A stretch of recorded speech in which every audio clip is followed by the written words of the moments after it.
I'm your host, Davida Shinsky, and you're listening to Live Without Limits, Dreams Come True with the Right Mindset. Today's short video is on how to help beat the imposter syndrome and believe in yourself with 4 tips. For one thing, learning to believe in yourself is the hardest thing to do because what happens is, as a young child, if you have a parent that's sitting there and constantly belittling you, or you go to school early on and you have kids teasing you, then you buy into what they say. And only until you learn how to overcome those thoughts and turn things around and begin to believe in yourself and reprogram your thought processes, are you going to be able to succeed? So, do you ever feel like an imposter at times? Have you heard of the imposter syndrome?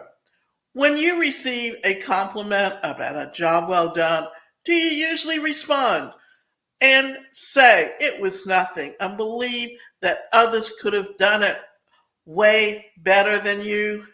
If you've ever felt overrated, unable to take ownership of your personal achievements, and had this fear of being unmasked at some point in your life, know that you are not alone. Imposter syndrome is more common than you think. This is why in personal development, we also have to learn how to change negative thoughts into positive ones. Because when you think very negatively about yourself, it's very difficult to accept when someone is complimenting you for a job well done. So, what is the imposter syndrome?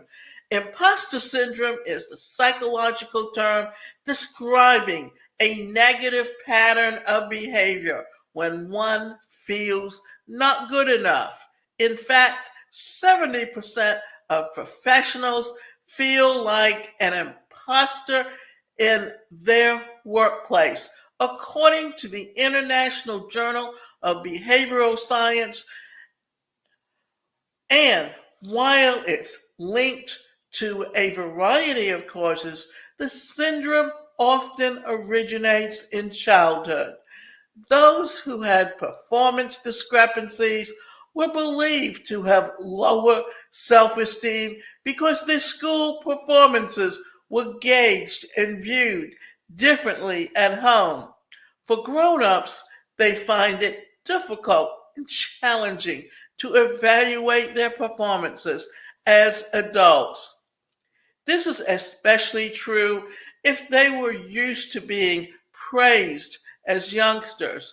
Apart from that, imposter syndrome can also happen when people are given negative comments from those they deem superior to them, or when they have chronic self deprecating thoughts due to internalized stereotypes of inferiority.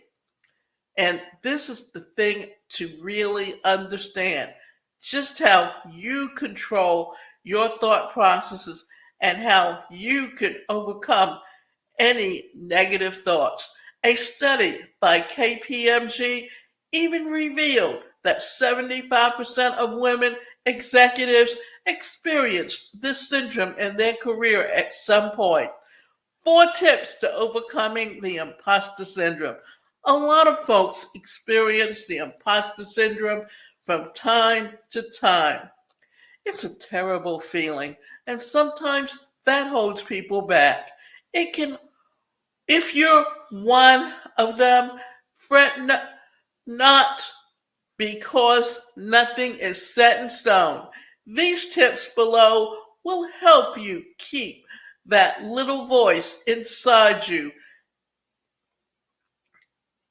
Okay.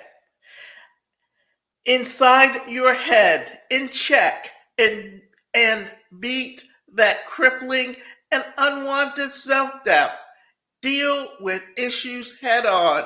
The thing with the imposter syndrome is that it could take a toll on you if you're past if you procrastinate. So if you're working on something and you face difficulties along the way, it's best to deal with them head on.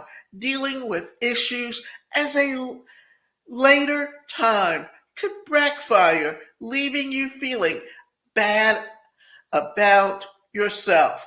The best way to go about it is to tackle the hard and challenging tasks first instead of setting them aside. You'll have that sense of accomplishment and feel less inadequate. Don't let your emotions cloud the logic. Don't let your emotions cloud your logic and start viewing things from a more objective perspective. Carrying these crazy, counterproductive ideas and habits and ideas. Okay, let me go back and restate that. Carrying these crazy, counterproductive ideas and habits and ideas is not the way to go. They are emotional in nature and driven by negative emotions. In times of doubt and apprehension, it's better to assess the good and the bad side of your past performances objectively. Do it this way.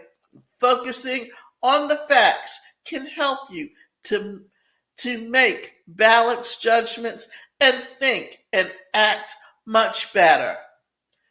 And write and keep track of your achievements. Writing it down and keeping track of your past achievements is a great way to remind yourself of what you've accomplished so far. It's time to pat yourself on the back and give yourself more credit and become your biggest cheerleader, training your brain to refocus on your accomplishments is way better than dwelling on what went wrong and could go a long way to keeping your spirits up. Have a strong support system. Having a strong support system means everything. When lack of self-worth and fraudulent feeling come up, it's a lonely to have people around you. Rather, it's important to have people around you who you can lean on for that support. Your family, friends, and trusted mentors can fill this role.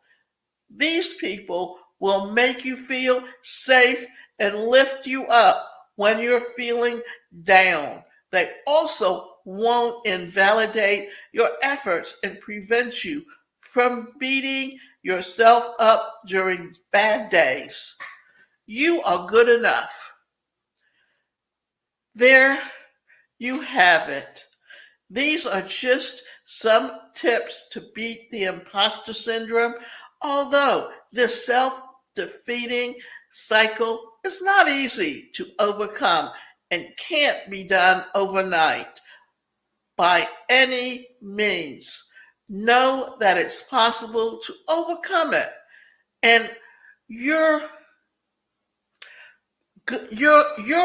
you're good enough, and you deserve to feel worthy and happy. You're not defined by your negative thoughts and deserve way better. Now, here's also something that I want you to think about. I'm doing a 5-day challenge. And in that 5-day challenge, we're going to talk about the unconscious thoughts. And those unconscious thoughts affect the way you speak to yourself and people around you.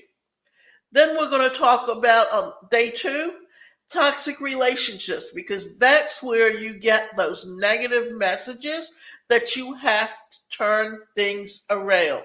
The third day, we're going to talk about the workplace culture, because how you communicate with each other and not being able to accept praise or to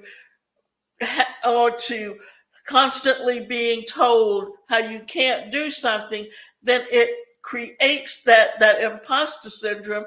And how do you deal with that in the workplace? The fourth day, we're going to talk about overcoming those negative thoughts and turning those thoughts into positive ones. Now, we think about the laws of attraction, and the laws of attraction talks about putting out positive energy. And when you put out good vibes and positive energy, then that's what returns back to you. And then the last day, we're going to review everything, and we're going to talk about where do you go from here. And to take that challenge, go to changeyourthoughtschallenge.com, join the challenge. And I look forward to seeing you there.